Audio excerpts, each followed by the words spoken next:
नमस्कार। TP news line में एक बार फिर आपका स्वागत है। तो मैं हूं दर्शपल गुप्ता। 3 साल कोरोना से लोग घर के अंदर बैठे रहे, एक दूसरे से मिलना मुश्किल था, बाहर जाने की बात तो दूर थी। घर के सदस्य भी एक दूसरे के साथ बात नहीं कर सकते थे। ये हालात थी, हर तरफ से बुरी बुरी खबर आ रही थी और आदमी घर के अंदर बंद रह के हर चीज के जो उल्ट चीज होती है, इसे कहते हैं विपरीत दिशा की तरफ जा रहा था। उसकी सोच गलत थी, उसका खान पान गलत था, उसका रहना गलत था, सब चीजें थी। लेकिन यूं ही हालात बदले, हालात सामान्य हुए, लोग बाहर आने लगे। तो सबसे बड़ी बात यह थी, लोगों ने बाहर आकर जहां जहां वो नहीं जा सकते थे वहां पर जाना चाहा। कोई टूरिज्म के लिहाज से बाहर आए, कोई रिलीजियस टूरिज्म के लिहाज से बाहर आए। ऐसा ही हमारे साथ हुआ।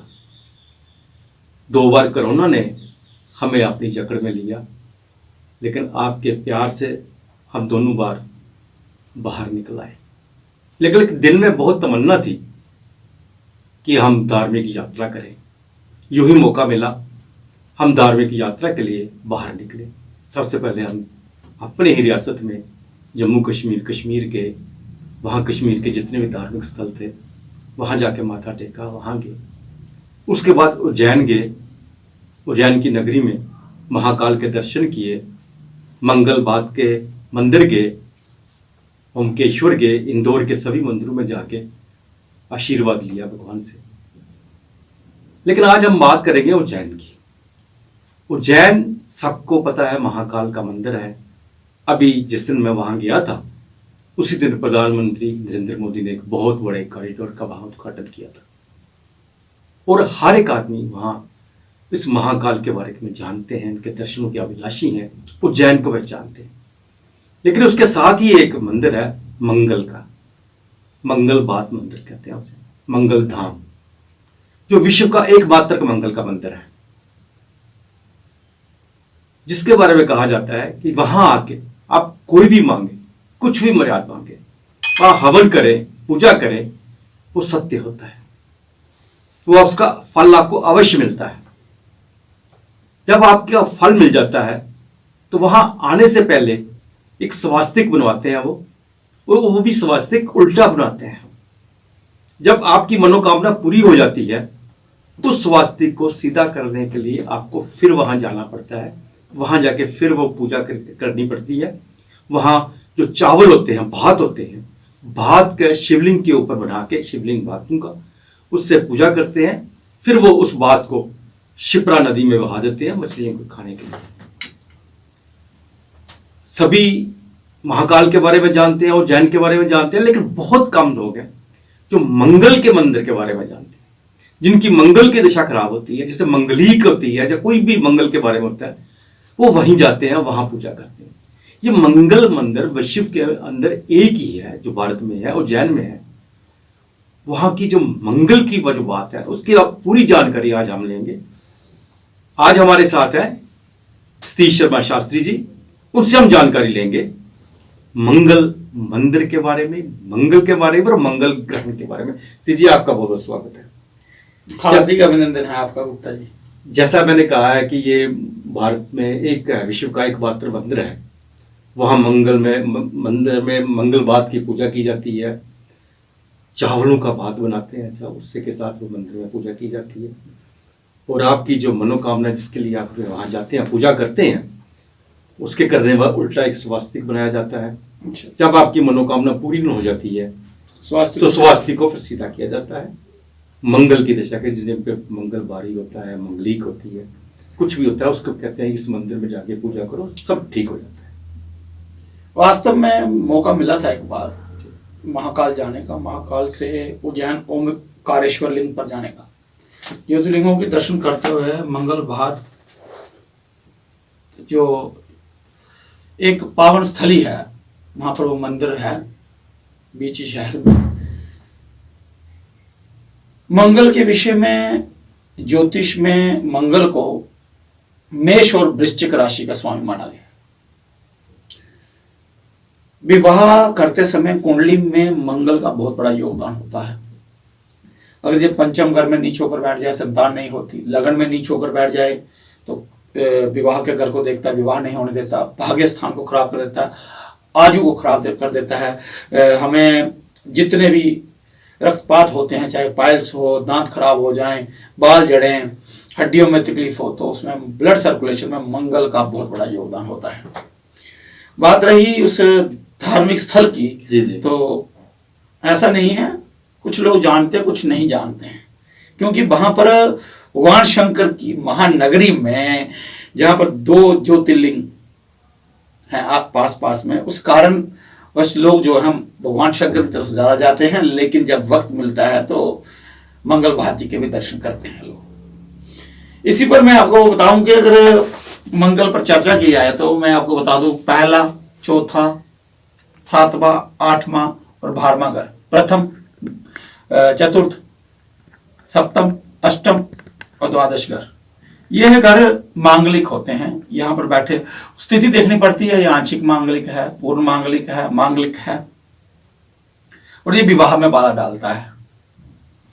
मंगल का उपरतन मूंगा है जो समंदर में पाया जाता है, इसे समंदर के कीड़े का घर कहा जाता है। मूंगा चाइनीज भी आता है। मूंगे के 4 कलर हैं। सफेद रंग से शुरू करूंगा, सफेद है, थोड़ा सा हल्का सा क्रीम कलर में सफेद 2 किस्म का होता है। एक सिंदूरी मूंगा आता है हनुमान जी के कलर का, एक बिल्कुल लाल मूंगा आता है, थोड़ा सा हटके लाल आता है, और एक चाइनीज मूंगा होता है जो उसके कचरे से बनाया जाता है। जब मूंगे की कटाई होती है, उसका जो बना हुआ कचरा होता है, उससे चाइनीज मूंगा बनता है। मूंगे की जो पहचान है, आप तिल्ली में पानी लेंगे, उसके ऊपर डालेंगे तो मूंगा पानी नहीं छोड़ेगा। खैर आजकल डुप्लीकेट चीजें आ गई हैं, तो बहुत सारी चीजें हैं, लेकिन जो एक्सपर्ट हैं वो उसको पकड़ लेते हैं, उसको भाप लेते हैं मूंगा कैसा है। मूंगा पहनने से भी लाभ होता है। उसके साथ साथ इसका बीज मंत्र है, ओम क्राम क्रीम क्रोम साह भौमाय नमः। अगर आप मंगल से पीड़ित हैं तो ये बहुत ज्यादा असर करता है। हम बड़े बड़े मंत्रों में फंस चुके हैं, लेकिन बेसिक जो नॉलेज है वो छोटी छोटी चीजों में जो शुरू से आए हैं कि मंगल मेष राशि के स्वामी और वृश्चिक राशि के स्वामी, पहला और 8वां स्थान मेष राशि को मिला और इसके स्वामी मंगल है। मंगल जिसकी भी कुंडली में बैठ जाए, 7 वर्ष की महादशा है। मंगल अंतर मंगल आता है, फिर मंगल अंतर राहु, फिर मंगल अंतर बृहस्पति, फिर शनि, फिर बुध, फिर केतु, फिर शुक्र, फिर सूर्य, फिर चंद्र। मंगल की 7 वर्ष की दशा खत्म हो जाती है। अगर आपका मंगल गलती से कर्क राशि का हो तो ये नीच हो जाता है। मकर में मंगल जो है उच्च के हो जाते हैं, और मेष और वृश्चिक राशि में अपनी सब राशि के। जिस प्रकार का मंगलों का वैसा फल देगा। मान लीजिए लगन में मंगल है, द्वितीय घर में मंगल है, तो अपने चौथी दृष्टि से उस घर को देखेगा, वहां पर वो पीड़ा देगा। दूसरे घर में मंगल नीच और सीधा 5वें घर को देखेगा तो संतान नहीं होगी। लगन में होगा, सप्तम घर में देखेगा, विवाह नहीं होने देगा। कर्क राशि का मंगल का विश्लेषण करते करते कई दिन बीत जाएंगे, लेकिन मंगल जो है फलदायक ग्रह भी है, क्योंकि आपके शरीर में जितना भी ये ब्लड सर्कुलेशन होता है, ये सब मंगल के द्वारा किया जाता है। और मंगल की एक ऐसे ग्रह हैं 9 ग्रहों में जो आपके शरीर को स्वस्थ रखते हैं और आपके वैवाहिक जीवन को भी सुखी करते हैं। मकर राशि का मंगल बेल्ट फोर्स में ले जाता है, बंदा सॉफ्टवेयर इंजीनियर होता है, वरिष्ठ पत्रकार होता है, ज्योतिष आचार्य होता है, जहां पायलट होगा, मतलब कहीं ना कहीं उसकी जो है वो फाइटर रखेगा, उसको फ्रीडम फाइटर, किसी के नीचे नहीं बोलना। मेष राशि और वृश्चिक राशि के लोग योगाचार्य, साधु संत, महात्मा, ज्योतिषाचार्य, लेखक, कवि, एक्टर, ये चीजें देखने को मिली है उसमें। मंगल के ऊपर मैं यही कहूंगा कि मंगल का स्वभाव क्रूर है। पाप ग्रहों में भी इसकी गणना होती है, क्योंकि ये जहां बैठ जाता है सबके साथ मित्रता करता है। सूर्य के साथ इसकी मित्रता है, चंद्रमा के साथ इसकी मित्रता है, बुध के साथ ये समभाव रखता है, राहु के साथ ये समभाव रखता है।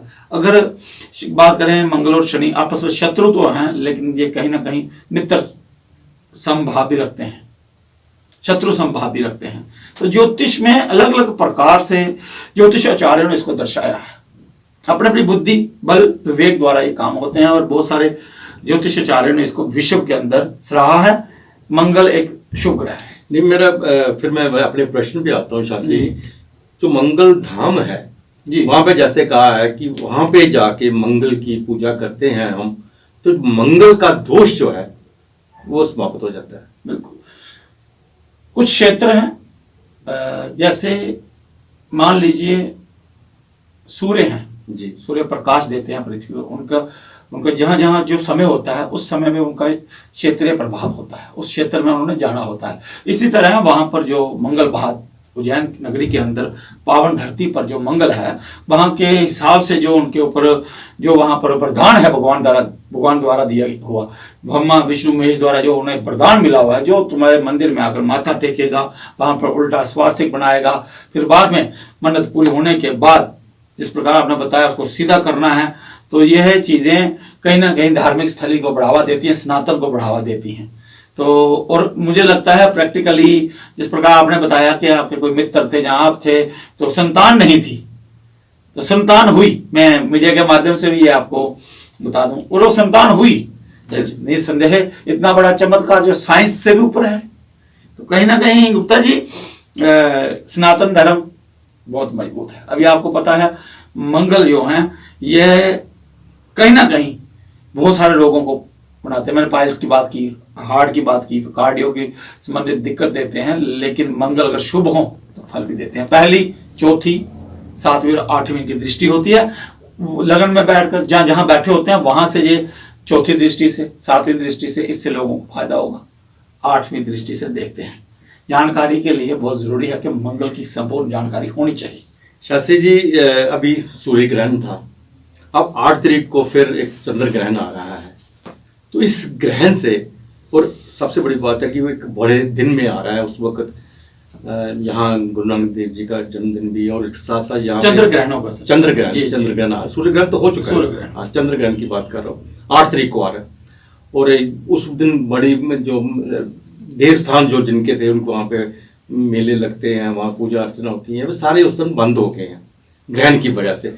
कईयों ने पहले कर दी है, कई बाद में करने जा रहे हैं। अब इस चंद्र ग्रहण का क्या हमारे यहाँ प्रभाव पड़ने वाला है?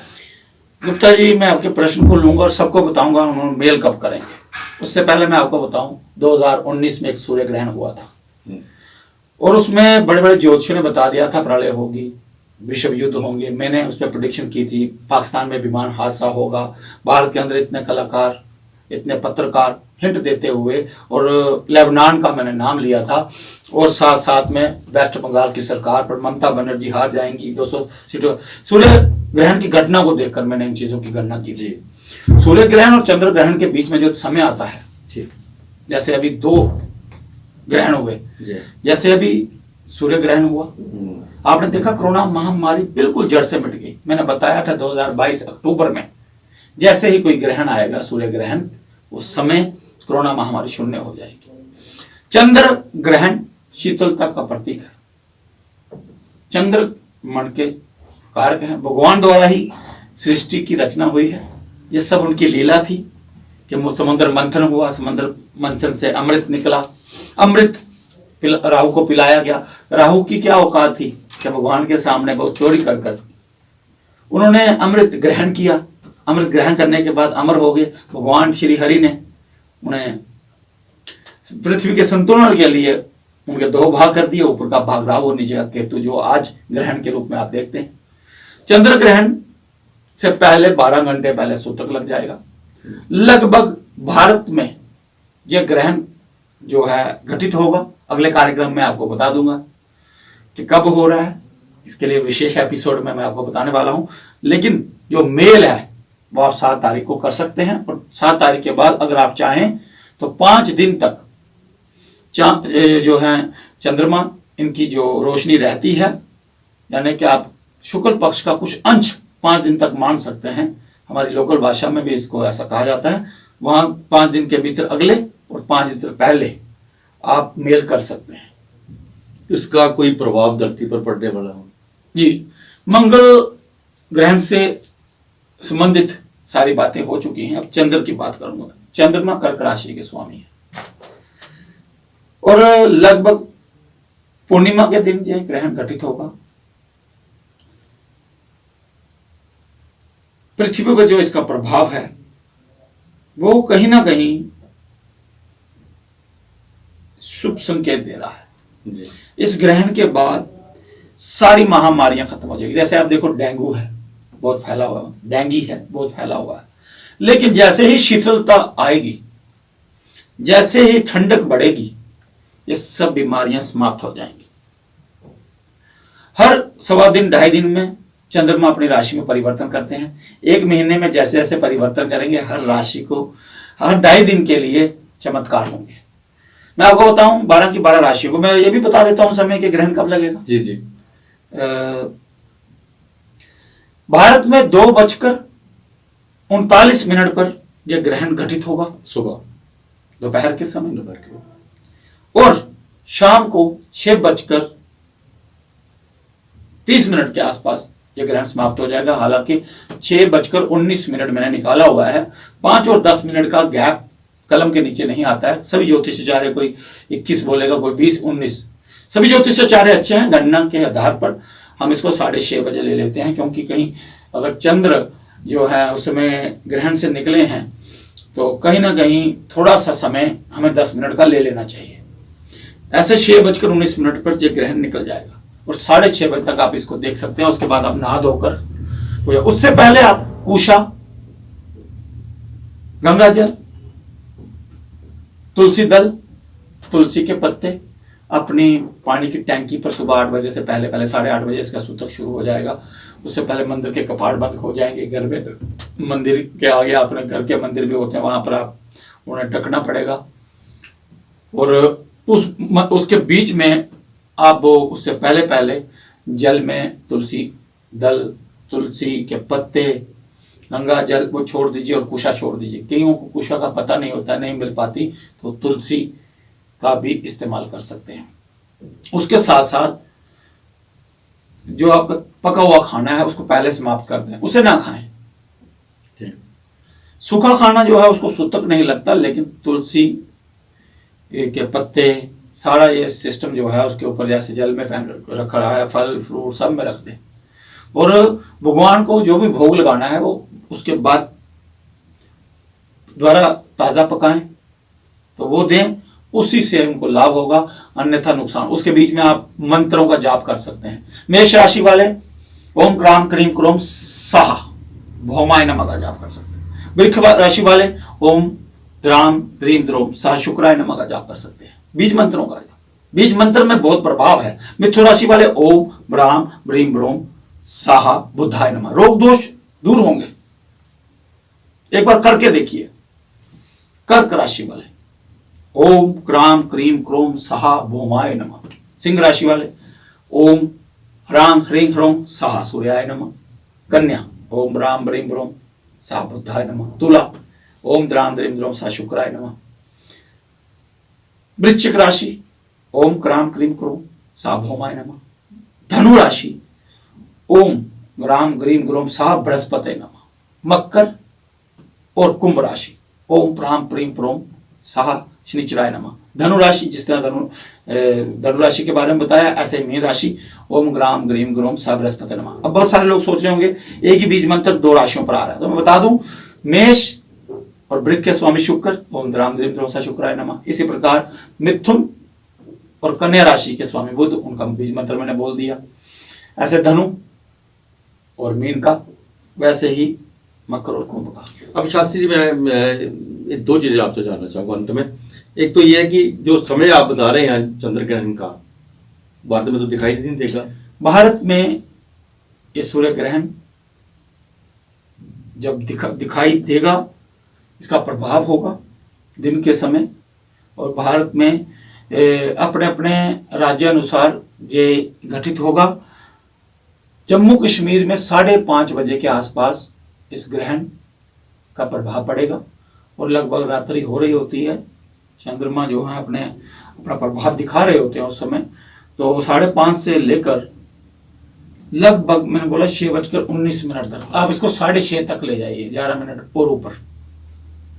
तो मैं किसी को चैलेंज नहीं कर रहा है कि ऐसा है 6:19 तक चल रहा है वहां, लेकिन 10 मिनट अगर आप रुक भी जाते हैं तो लाभ ही होगा, नुकसान नहीं होगा। 6:30 बजे के बाद आप स्नान आदि कर कर गंगा जल चख कर अपना शुद्धिकरण कर कर पूजा कर सकते हैं। अब मेरा अंत में एक प्रश्न है जी, इस चंद्र ग्रहण का किसी राशि के ऊपर विपरीत प्रभाव पड़ सकता है या किसी राशि को नुकसान हो सकता है? इससे पहले मैंने राशिफल सूर्य ग्रहण लगा था उस पर भी बोला था, चंद्र ग्रहण का किसी राशि पर कोई प्रभाव नहीं पड़ रहा है। मैंने बोला 1 महीने तक, 1.25 दिन 2.5 दिन, 1 महीने में चंद्रमा परिक्रमा करता है पूरी, उसमें जिस जिस राशि में वो प्रवेश करेंगे उस राशि को लाभ होगा।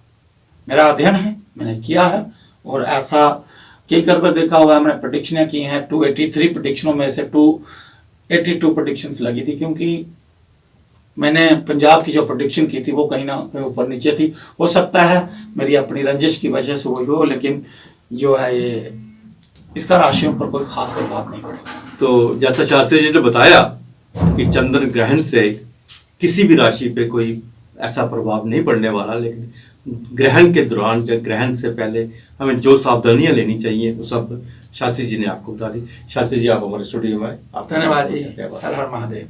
आज के लिए बस इतना ही, नमस्कार।